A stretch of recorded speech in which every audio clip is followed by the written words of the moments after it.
Welcome to Talking History, a series of talks from Farnham U3A History Group.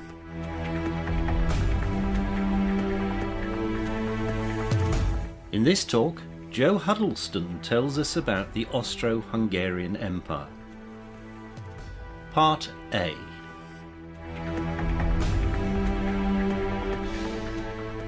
My friends of over 40 years sitting here will wonder why on earth I've chosen this topic. It's got nothing to do with my work experience or my life experience. It's just something I've had to swat up. So it's not in my brain, it's in my notes. Remember that when we get to question time. So why did I bother?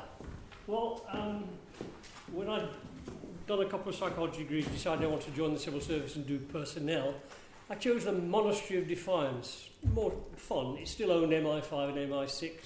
It talked to the Foreign Office regularly. It talked to America, Canada. And it had big boys' toys that you could make very expensive mistakes with. And as a 22-year-old, it's just irresistible.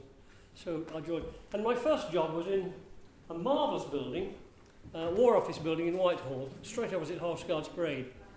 Beautiful, neo-Baroque, 1906, cost over £1 million, Portland stone, electric lifts, electric lights from the start. Beautiful thing. I was doing something really tedious, like making sure that all the military attaches and all the cultural attaches from everywhere for everywhere knew that local overseas allowance had just been increased. So if you were a clerk helping the King of Jordan's military attaché, you didn't get very much. If you were a spy family living in a shop in Dresden, you got quite a bit. If you were in Washington, you got shed loads of extra money per day just to be there. That was the boring job. But I was walking up to do this. I remember it vividly. I was walking on the first floor,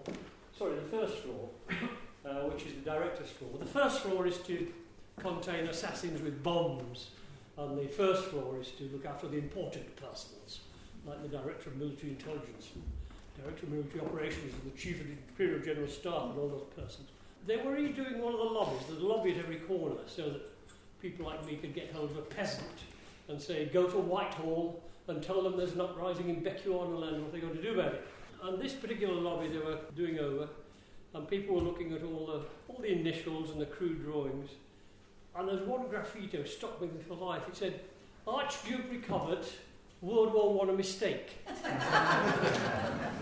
I did what you've just done. In the early 20s, I got forward like a child and was taken apart by assorted serious persons wearing +4s and looking deeply serious, saying, my boy, that cost many millions of lives, and and it left me with sort of an injury, how trivial that war was, how sort of knife edge, how unbelievably expensive and utterly pointless. So that's why I decided to sort it one day when I got the time together. I really want to cover 1867, when the Austro Hungarian Empire was formally formed, up to 1914, when it was clear that it was in a terminal state of collapse. It was never going to do anything further.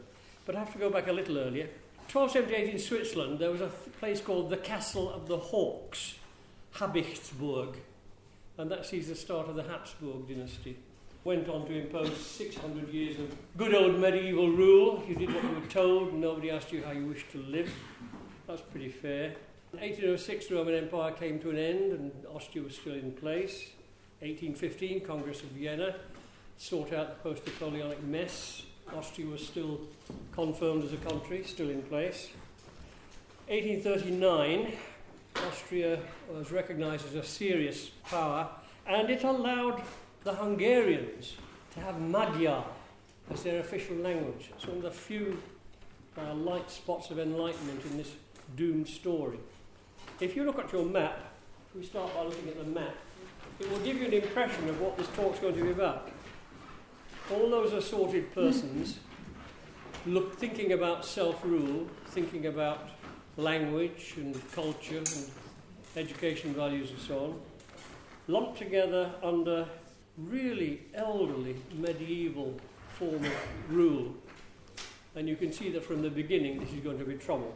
A is the Austrian bit that was ruled from Vienna, and H is the Hungarian bit that was ruled from B, Budapest, except of course that Empress family in Vienna overruled everything and everybody.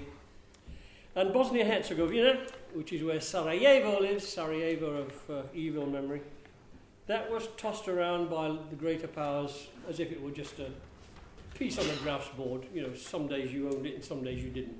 So that's the map. And that's the basic theme. If I drop dead in the streets, you know what the Russian talk's going to be about. It's going to be about those people saying, "Don't like you, Mr. Kaiser. Kindly go away and let me teach my children my own language." My map is more interesting than yours. I've got a picture of that well-known social reformer, an advanced revolutionary thinker, Jacob Rees-Mogg. Sure you recognise him. I'm not lumbering with slides today because you can all find pictures of Vienna, you can all find pictures of Budapest. There are millions of pictures of Franz Joseph and his two pathetic sons all over the place, so I don't have to keep you in darkness. Now, 1848, start of serious revolutionary movements all across Europe. Talking of democracy, self-determination, why should lines on a map be drawn? Why should a government settle in the middle of that line and order me around? That's still a good question today. It hasn't gone away, it never does. Only this month, the Serbs and the Kosovans did a land swap to make the lie of people on the ground more rational. But you still find it very difficult.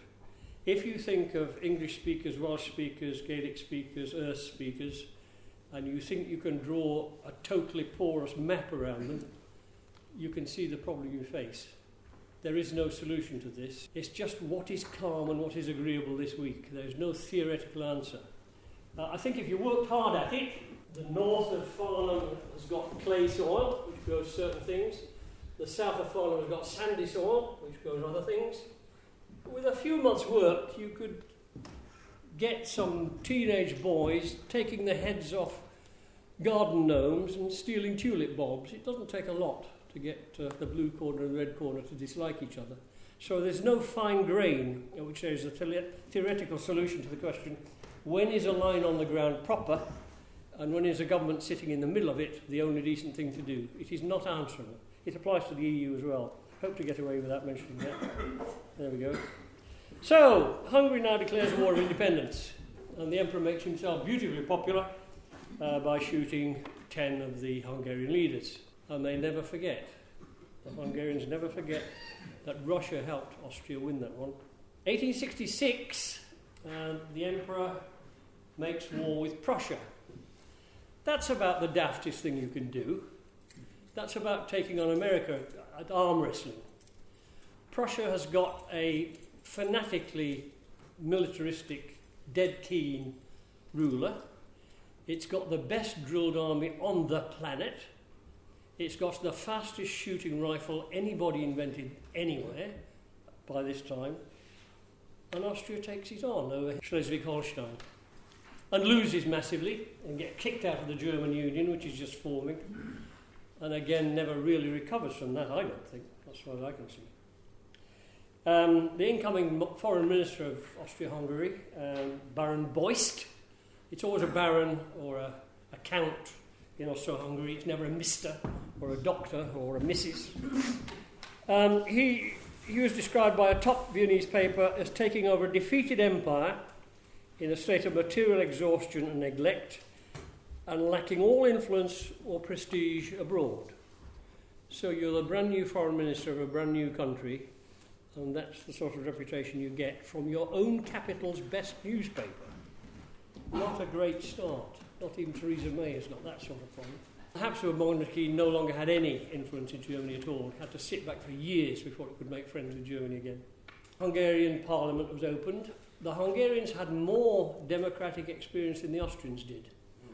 They had a better set of MPs, a better doctrine, and they altogether made a bit of fist of it. They had greater experience of preventing nationalities getting at each other's throats as well. 1867, we've got Austria-Hungary on its own. Lost, left the German world. Franz Joseph realised that to remain a great power, he had to come to terms with people, especially to the east, particularly the Hungarians, who'd always been clever and troublesome. Not just troublesome, but they were bright, inventive people with, as I say, some considerable experience of democratic government, which Vienna lacked. So he made a new compromise agreement, which has got a fancy title in German, granting Hungary much autonomy, and then Franz Joseph in exchange was crowned the King of Hungary. It's a neat little trick if you can do it.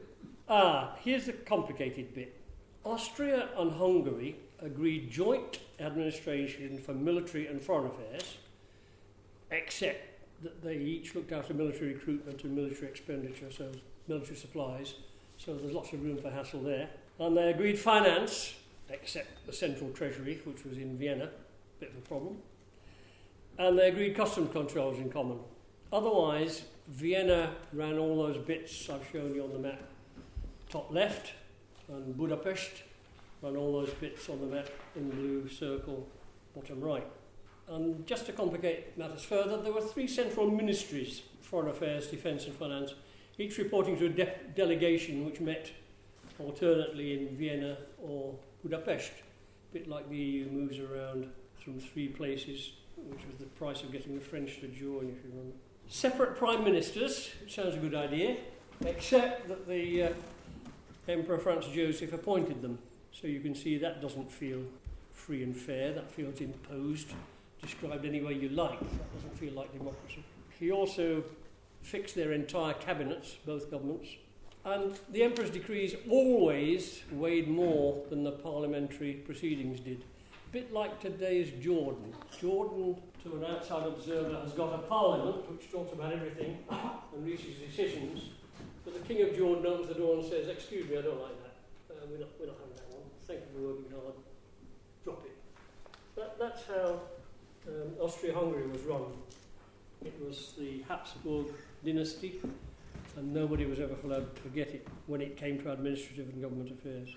The constitution allowed people to settle wherever they chose, but folks like to be where they are. You can see Poles, Ukrainians, Hungarians, all sorts of people.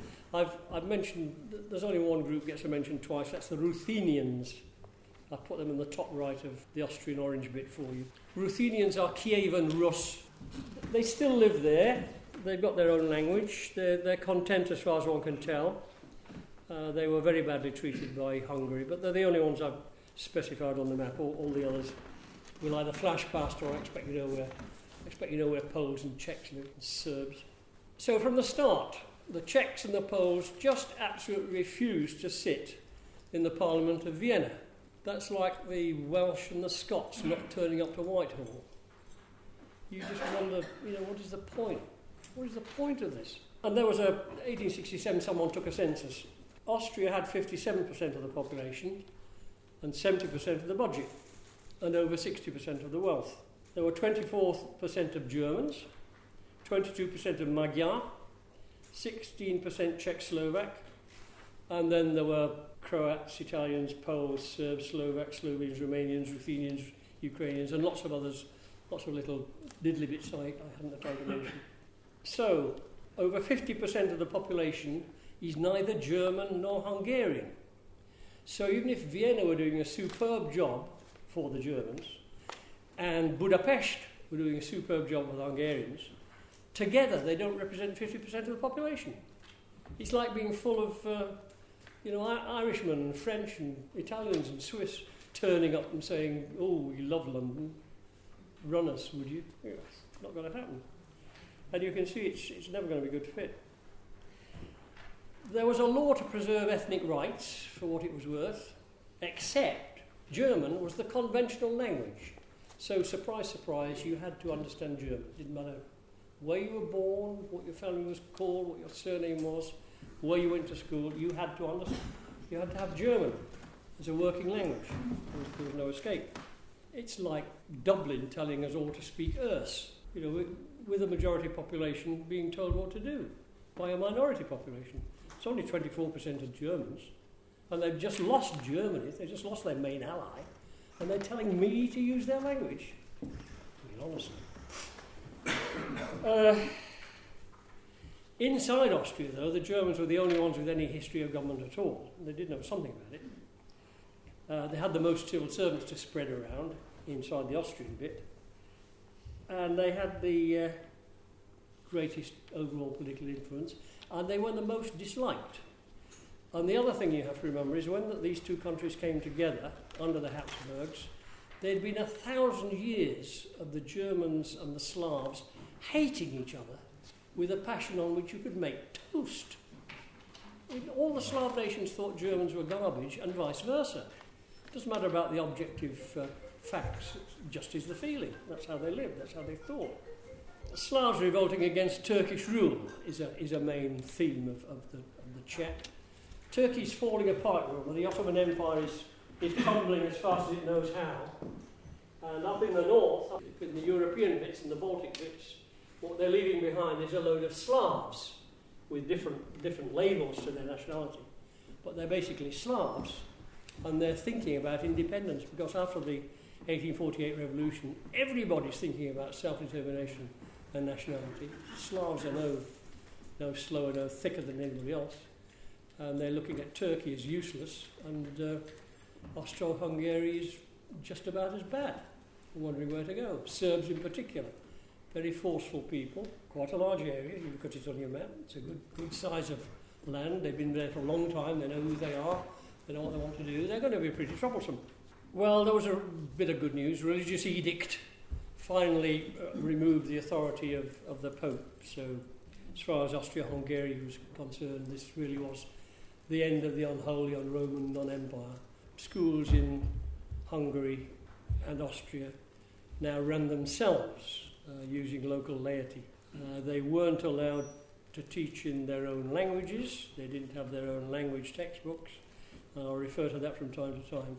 But at least they were under Austro-Hungarian control.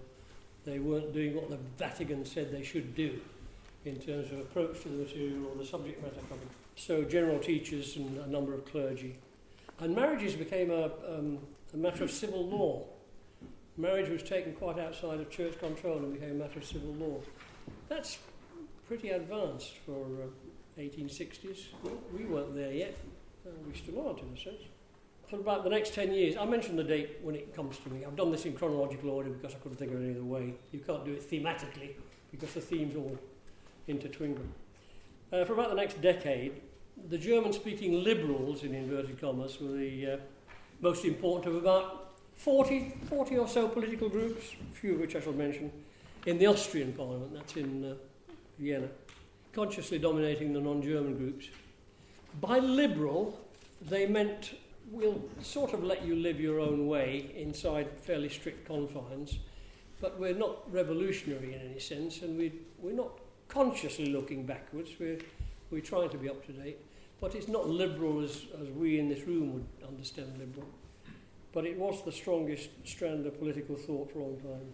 Okay, so we get to 1868. Baron Beust tried getting an agreement with UK and France about treatment of people in the East. He thought, as foreign minister, that if he could get the Brits and the French on side, he'd get a bit of a stronger arm to look after all these naughty Slav persons. Didn't come to anything. Prussia didn't like it. Riots in Prague about Czech independence. Riots, quite large, quite expensive. But oddly, the Croatians were felt to be the most difficult. They were just kept underneath the rioting stage, but they were a force to be reckoned with. They were furious. They wanted to look after themselves. Bohemian independence was another problem. That's only just recently been solved, if you think about it. Czech and Slovak having the velvet separation. That's only a recent thing, last 20-ish years, isn't it? Somewhere around there. Strauss's Blue Danube, nice little joke, had some sugary words added to it, telling Vienna not to get too upset about the impossible ethnic mess they were in. Drum lasst uns einig sein, schließt Brüder fest den Rhein. Let's be one. Come on, brothers, let's put our ranks close together. It was a sick joke by some outside observer, because that was the very last thing Austria-Hungary could do. They were all at each other's throats, in words if not else. 1869 saw a trade agreement with the UK. It was mainly about textiles. Austro-Hungary was never very good at industrial output, although the Czechs did a fair job later on. Anyway, that was mainly about textiles. 1870 was interesting in that the Czechs started demanding the same treatment as the Hungarians.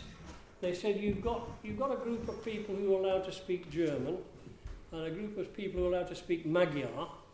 what about us Czech lots? We've been here at least as long as you. We've got good universities, we're well educated, we're quite clever. We make the best arms available, sell them all over the world.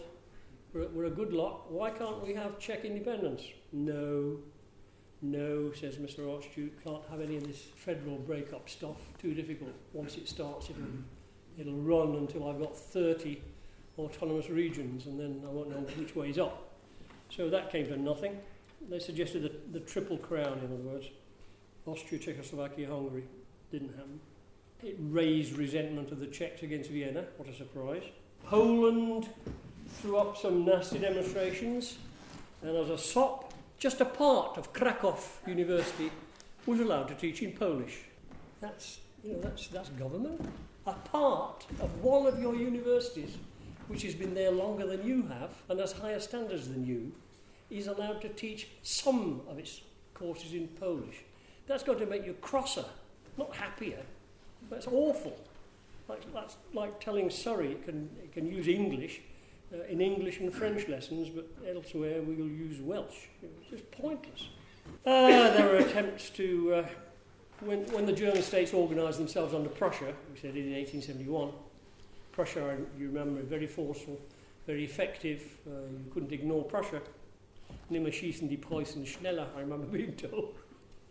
Attempts to establish Bohemia, Moravia and Silesia as 3 separate Länder. That was defeated, since again neither the Parliament nor the Emperor could face anything that tasted like autonomous regions. We have to have this one block under this one Habsburg family, otherwise it all falls apart. No other thinking is allowed. They're mainly scared that the Czech language would become an equivalent of German, which it could easily have done. There was as many Czechs as Germans, just about. But he wouldn't. The Emperor would never speak of anything that looked like Swiss cantons. Couldn't bear the thought. 1873 was a huge financial crash, absolutely enormous, terrifyingly flat broke. Basically, there were too many Viennese bank loans chasing too few sensible enterprises. So there's too much fake money chasing too bad activities, and it collapsed. And this is the beginning of serious anti-Semitism. I don't know where anti-Semitism started, probably 700 BC, but locally in Europe, the Russians were good at it, the Poles were good at it, but now Vienna never goes back from being anti-Semitic. It just says the Jews own everything, they're exploiters of capital, they've got all our damned banks, we've got to hate them with a passion. The Poles want some sort of autonomy for Galicia in returning to promise not to go for anything more federalist than that. 1873 to 1884, with a few gaps for reasons that needn't bother us, there was a 3 emperors league. So Germany, Austria and Russia agreed not to attack Turkey. Each could have benefited from thumping Turkey because they would have won for their empires some of these assorted loose Slavs who were sick to death of their local rulers. Those 3 emperors agreed not to do it. It was upset by Russia in 1884 and went away as an idea. Russia had to upset it because of its troubles in Bulgaria. The Russian bit of Bulgaria, it had lots of Slav uprisings there, so it had to leave this agreement. And in fact, after 1884, Austria and Russia never again agreed a formal treaty. That's something important to remember when you get to 1914 and thinking about the outbreak of war. After 1884, Russia and Austria never made a formal peace agreement or any other kind of agreement ever again. Someone did an economic survey about then. Between the 1870s and 1913, the Austro Hungarian economy grew at about 5% in total, much like France, well behind Germany and Britain. The banks were able to loan only short term. They hadn't the courage to do anything long term, anything large by way of investment. The railways, for example, when they came, were the gift of the Rothschild banking family, which must have hurt like mad. So lending short term to only well-established companies. That's another way of leaving the Slavs in pretty humble agrarian conditions. So they're not going to like you. Every time you look, the Slavs have got another kick in the face. They've got another reason for being rotten. 1875 saw a thing called the Schönbrunn Convention. Germany agreed not to allow Russia to snatch any of the Serb lands in the Ottoman Empire. That was useful because at least Vienna knew that Germany would prevent Bosnia-Herzegovina being nicked by Russia. So that's something. It's something. And the Ottomans were eventually driven out of Bosnia altogether, except they left many peasant farmers under Muslim landlords, and that wasn't liked much. The Budapest-Bucharest railway was opened, mainly to keep Romania out of Turkish influence, not for the population's benefit, but for the master's benefit. If I link Budapest with Bucharest, I can move my troops quickly, so Turkey won't snatch bits of Romania. That was the thinking. Preserving the status quo. Treaty of Berlin in 1878. European powers formally gave Bosnia-Herzegovina to Austria. It was to diminish Russian influence in the Balkans and to reduce the chances of a greater Serbia. The Serbs were, well, as they are today, capable, gifted people, think their own thoughts, want to run themselves. In these days, they were split between assorted empires which didn't make sense. So they were quite likely to cut up rough if you didn't help. And the German-speaking liberals were very upset, since there were now more Slavs in their total state, and they were already in trouble with the number of Slavs they'd got. And the liberals now were down to 140 of the 300 seats in the Vienna Parliament. I'll mention some of the other parties when I have to, but it's not very illustrative to talk about all the political machinations that were going on.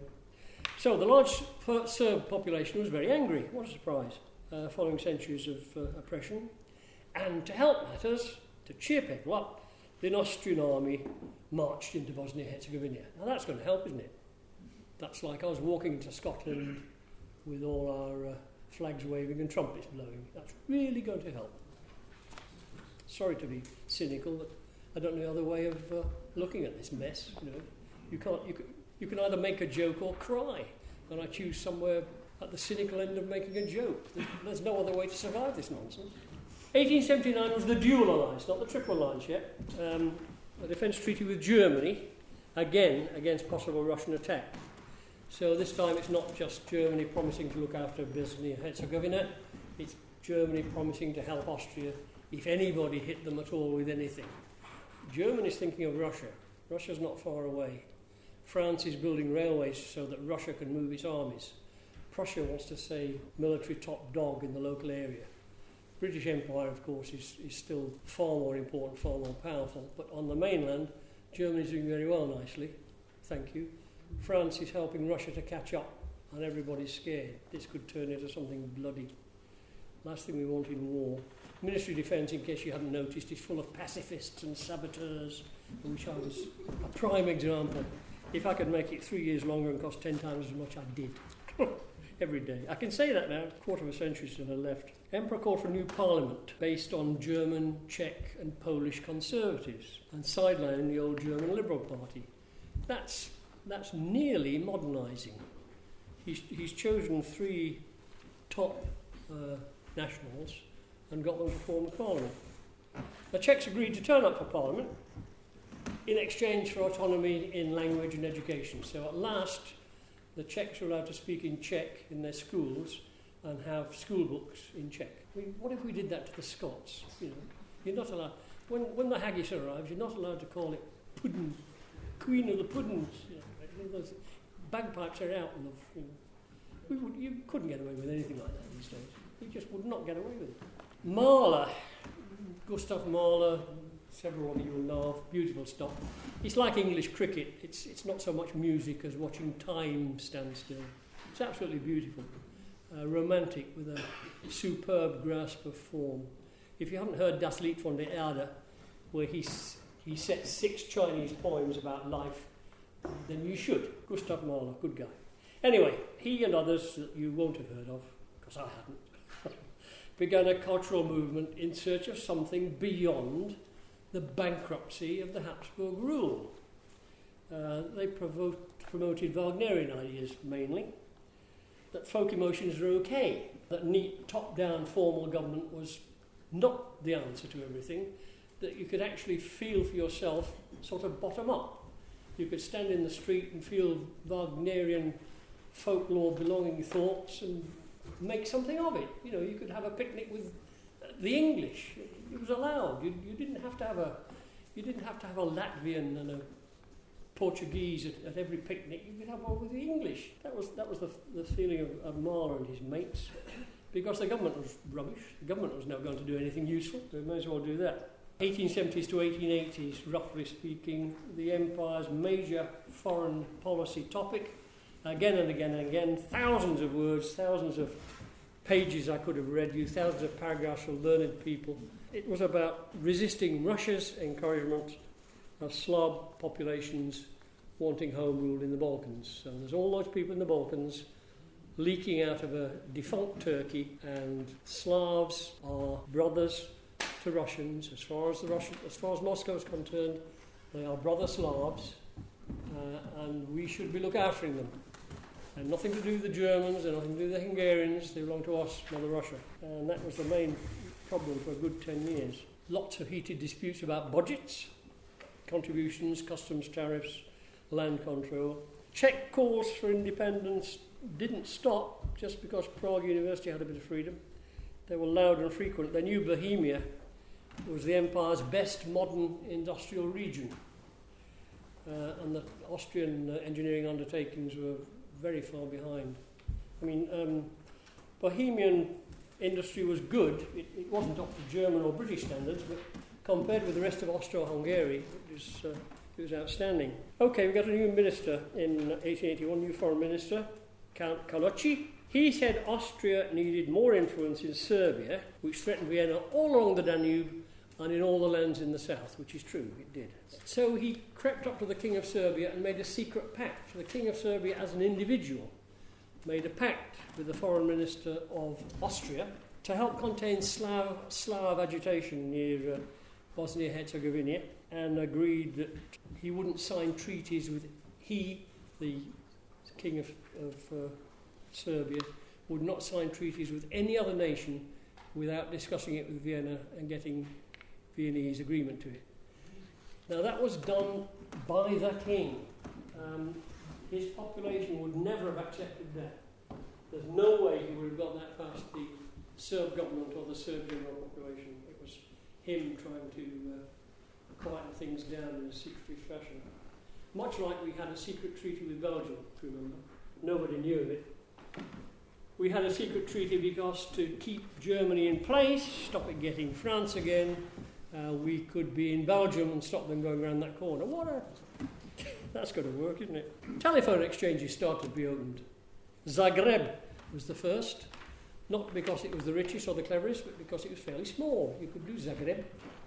And then Budapest, and then Vienna, which was the largest. And then telephone exchanges sort of spread.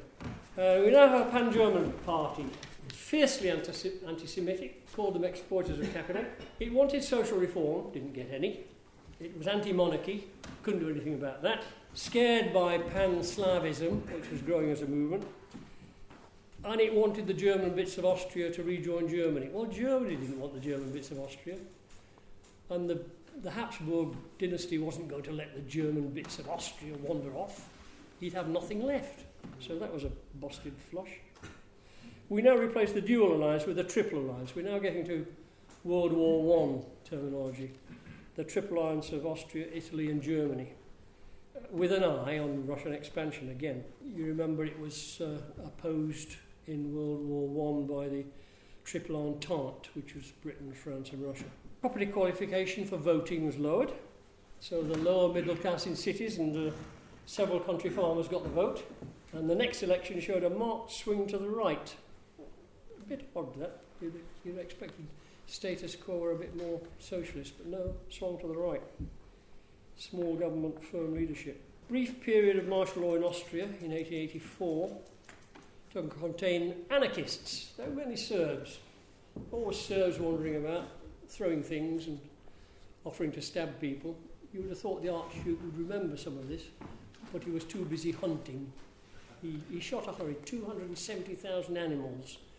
Africa, India and Europe. The Crown Prince, Franz Fing. What a plonker. They're moved by the various anti-Semitic and anti-monarchy groups to nationalise the railways. That got nowhere. You can't nationalise railways, which the emperor has allowed to happen, so that he can move his troops to trouble spots. So forget that as a socialist idea, that's not going to work.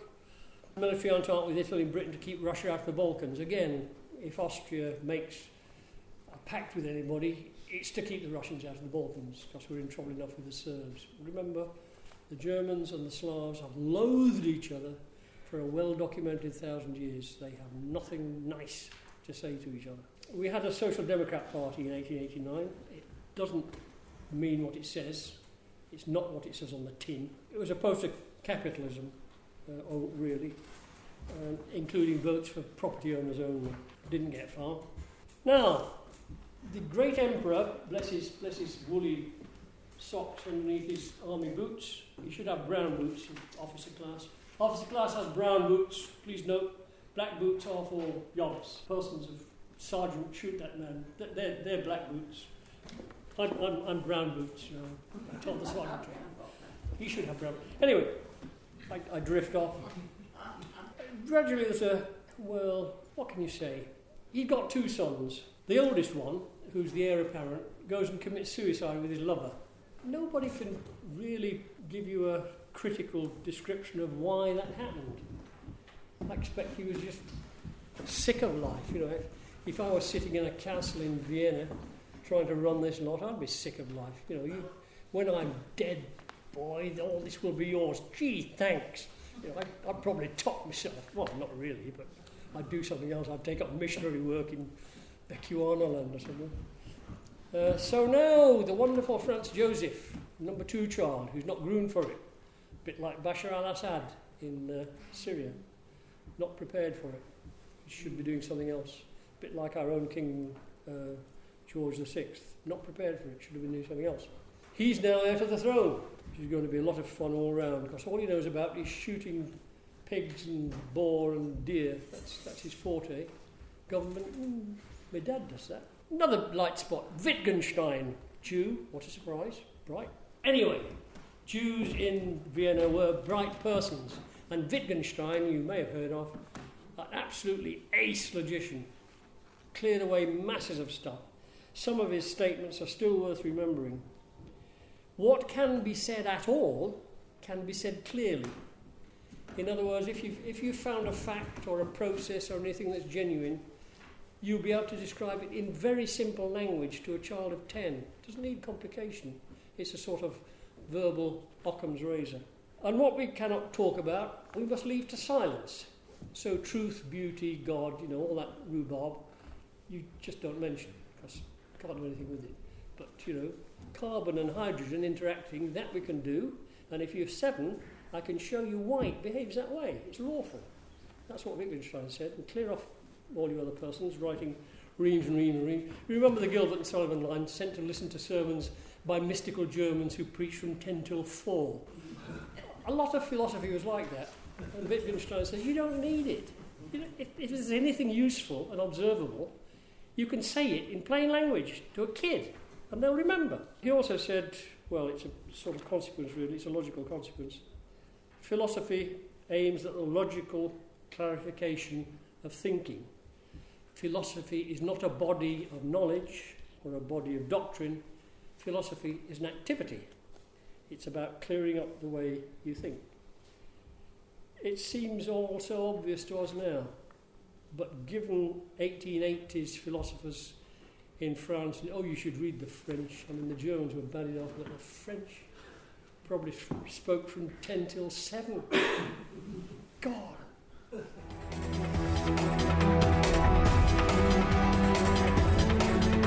The views expressed by the speaker are not necessarily the same as those held by the team at the Mr. T podcast studio. This podcast is produced by the Mr. T podcast studio in association with the Farnham U3A group.